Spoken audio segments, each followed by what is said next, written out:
काहेल रुसली धानी कौची होला मोरा घरे कि तोरा चाही रनिया खाली करही नहीं डरे। का बताई जे काहेल रुसली धानी कौची होला मोरा घरे कि तोरा चाही रनिया खाली करही नहीं डरे। पिया होलाई दाना दवैया हमरो मोटाई के मनवा करे मोर कमरिया है पतरे पिया साड़िया ना ठहरे मोर कमरिया है पतरे पिया साड़िया ना ठहरे। पिया होलाई दाना मोटाई के मनवा करे पिया होलाई दाना दवैया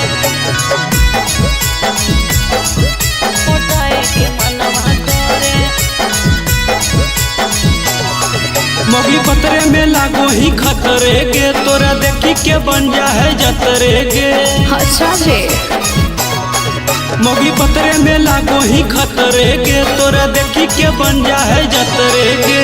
एते सुनर शरीरिया के बनावल चाहे बेकारे एते सुनर शरीरिया के बनावल चाहे बेकारे। पिया होलाई दाना दवैया हमरो मोटाई के मनवा करे मोर कमरिया है पतरे पिया साड़िया ना ठहरे ए जी कमरिया है पतरे पिया साड़िया ना ठहरे।